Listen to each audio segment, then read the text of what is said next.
Before the X-15, the question had been, what is to be man's role in space travel?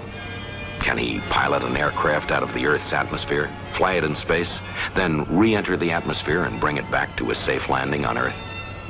There were many unknowns to be discovered, many problems to be overcome before the answer would be known.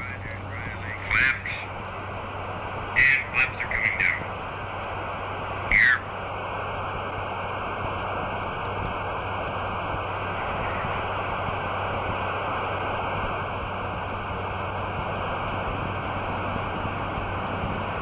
Can't seem to get her on the ground.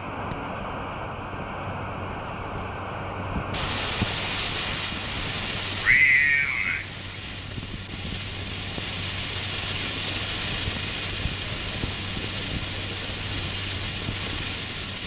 Well, sir, now we're done with the second cross-country. Attaboy.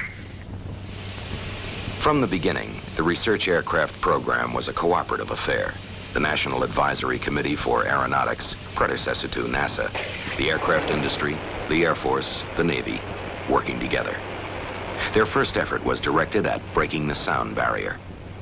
And the aircraft that would do it was the X-1, designed to acquire flight data at the speed of sound.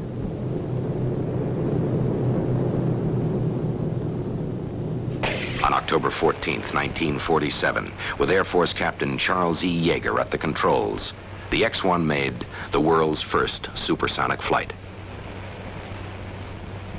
Other research aircraft soon followed the X-1. The Douglas D-558 Phase 1, to investigate flight with a straight wing at high subsonic speeds. The Northrop X-4, designed to fly without a tail. The Douglas D-558 Phase 2, to study flight characteristics of swept-wing aircraft at transonic and supersonic speeds. The Bell X-5, designed with variable sweep. And the Douglas X-3, to investigate thin, straight wings at speeds beyond Mach 1. The Bell X-1A, with its increased performance, first of a series of follow-on aircraft to the original X-1. The X-2, another Bell airplane designed to explore aircraft behavior at altitudes above 100,000 feet and Mach 3 speeds. The X-1E and X-1B, both later follow-ons to the X-1.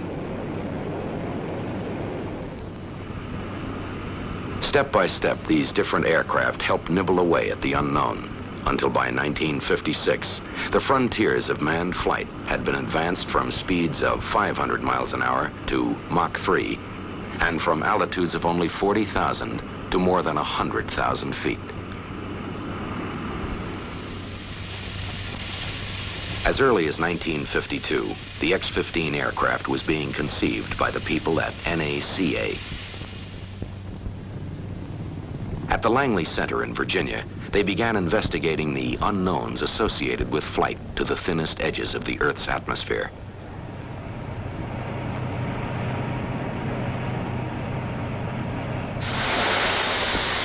One unknown concerned aerodynamic heating. The X-15 would be the first aircraft to push from supersonic to hypersonic speeds, where the flow of air would heat the leading edges of the plane to 1,300 degrees Fahrenheit. Experiment after experiment was run to see if this extreme temperature would weaken or melt basic materials. The data resulting from tests run well beyond temperatures expected for the X-15 proved that there were materials that would withstand this kind of heat. Another problem, after rocket engines shut down, the X-15 would be thrust into a ballistic arc in air so thin that normal aerodynamic control would be impossible. How then could the pilot control the aircraft? The answer? Reaction controls that would allow him to correct roll movement and position the aircraft properly for re-entry through the atmosphere. But the designers knew the problems of control would never be fully solved until an X-15 aircraft was actually built. 57,000 pounds of thrust with a throttle attached. No engine like this had ever existed before, but Thiokol built one for the X-15.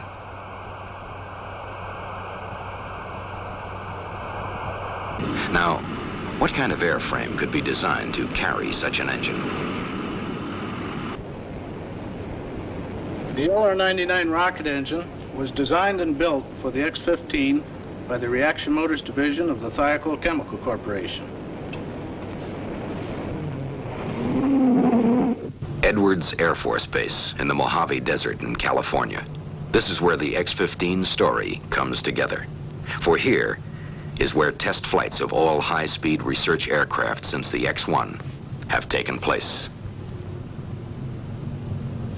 Like all the programs conducted here, the X-15 Flight Research Project had a simple basis. A series of progressive steps to higher speeds and to higher altitudes. But each step, each flight itself, had a more immediate purpose than simply to gain more speed or altitude. Inconel X was the name of the new nickel alloy. It was developed to withstand the searing temperatures at hypersonic speeds, temperatures of 1,200 degrees Fahrenheit or more. But to use Inconel X, it had to be cross-welded, and no one had been able to do it before. A major milestone was passed when North American discovered how it could be done. North American also originated the idea of fairings along each side of the X-15 fuselage to house control cables and hydraulic lines. This left the entire fuselage volume for power plant plumbing, as well as fuel and propellant tanks. Another invaluable North American contribution was the X-15 flight simulator, permitting pilots and ground controllers to plan and practice flights without ever leaving the ground. From an exact replica of the X-15 cockpit, the pilot could actuate hydraulic and control systems identical to those on the aircraft itself. All this was tied into an analog computer that could program actual X-15 missions and simulate every conceivable in-flight problem the pilot might expect to face. Practice in the flight simulator was just one phase of pre-flight preparation.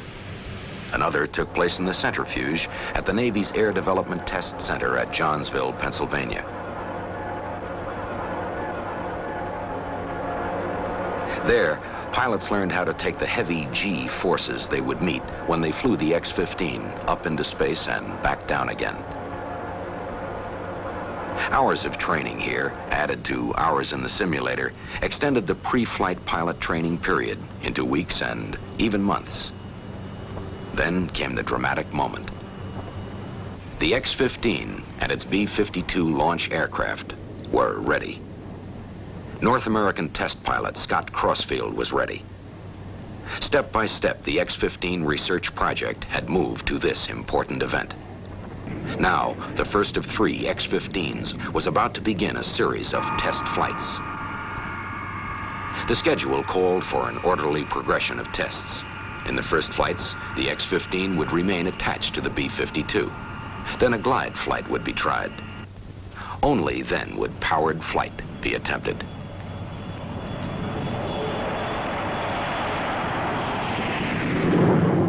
This careful program of flight tests, flown by pilot Scott Crossfield, proved the X-15 would do just what its designers hoped she would. Ready to launch. 5, 4, 3, 2, 1. That's a good light. That's a good light. Hello, on thrust, give us the chamber reading. Got 12 degrees. Okay. Chamber pressure. Tank pressure's a 50. Push your throttle up and give us chamber pressure. We have chamber pressure about 200. Roger, you got the full throttle? Up front. You're running at 30%. 30%? How we doing, Bob? Roger, you're going by Mud Lake. It looks like a landing at Mud Lake. Right. Looks from the smoke down there like there's a very tiny bit of wind from perhaps south and a little bit east. So it's not... All right. Wrecked though it seemed to be, both the aircraft and the pilot survived to continue with the program. This was one of only 3 major accidents, all non-fatal, that have occurred in more than 120 flights with the X-15, a remarkable record of reliability. In February 1964, the plane that crashed on Mud Lake only a few months before came rolling out of the North American plant with a new designation, the X-15A2. This modified version was rebuilt for flight to Mach 8, 8 times the speed of sound. where the airflow temperature rises to 2,400 degrees Fahrenheit.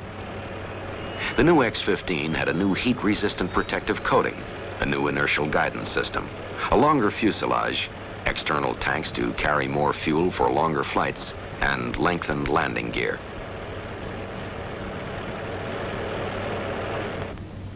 All the while this new X-15 was being built, tests were continuing with the other two aircraft, and they continue today.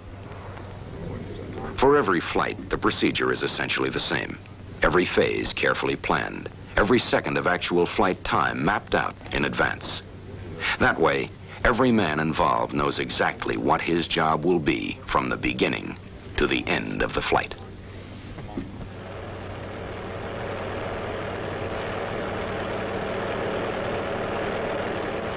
Hours of preparation, weeks of planning, months of study, whole years of research. All this goes with the X-15 each time she leaves the hangar for another flight. For after all, no matter how many flights have been made before, each new test will probe a little deeper into the unknown.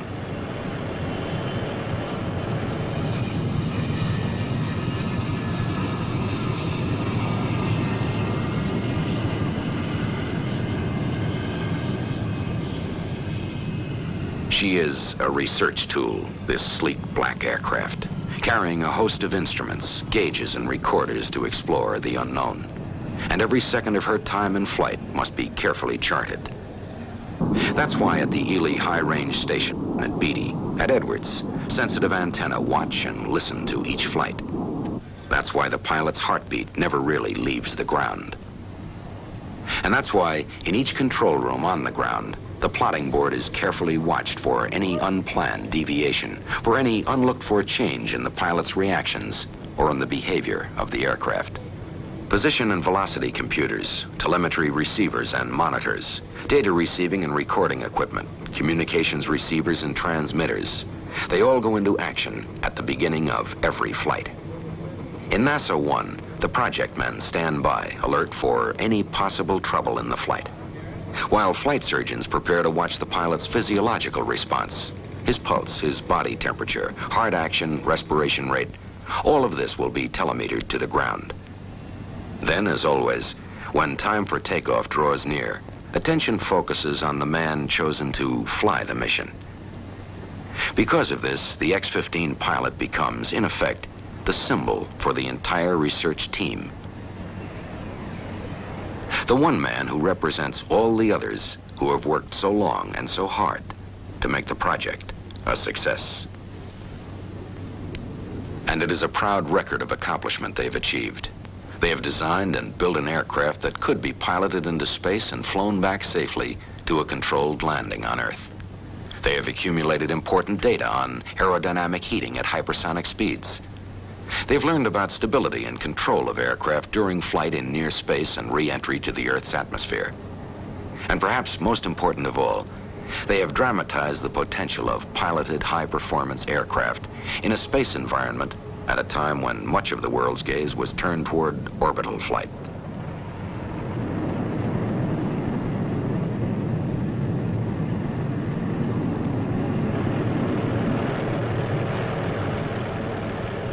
The X-15 research project has long since achieved its original goals.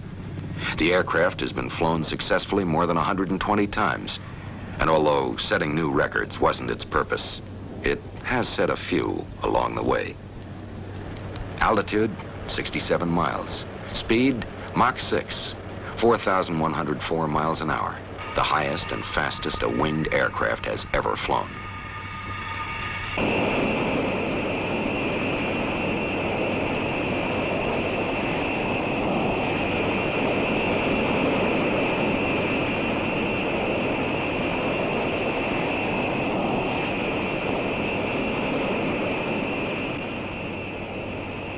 Today, the X-15 moves on to further accomplishment.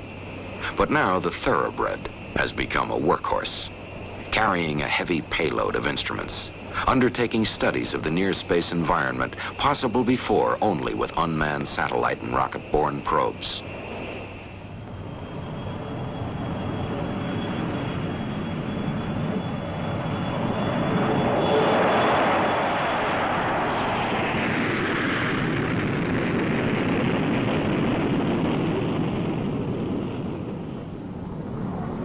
It was all pretty much routine. We, North American that is, went up there to check out the aircraft, to check out the systems, to see how she handled and whether or not she'd meet the specs before we turned her over to the Air Force. But you'll have to go up to NASA's Flight Research Center at Edwards to find out how the actual test programs worked. One of the X-15 pilots who has spent many hours in the flight simulator is NASA's Milton Thompson. Here, Thompson flies a practice mission under normal procedure, with pilot engineer John McKay working as his flight planner. In a nearby room where the analog computer is housed, the activity in the cockpit can be monitored on closed-circuit TV. The pilot's control movements and the airplane's simulated response are checked on a plotter by the flight planner, who will monitor the actual flight from the NASA Edwards Control Center on the ground. The pilot's inputs may also be monitored and recorded by other instruments. Variations from the planned mission are then simulated, so the pilot will learn to recognize their effects on the aircraft.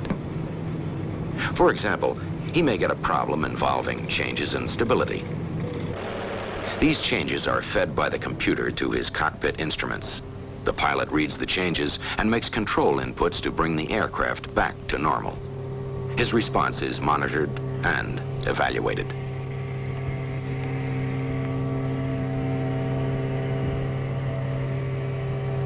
The pilot also goes through what is called trouble school, where failure of one or more of the X-15's major systems is simulated.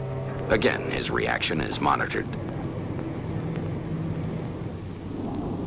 Each pilot gets further practice by making a number of flights in a modified F-104 aircraft. He flies over his upcoming X-15 flight course to establish geographic checkpoints and key altitudes in the landing pattern.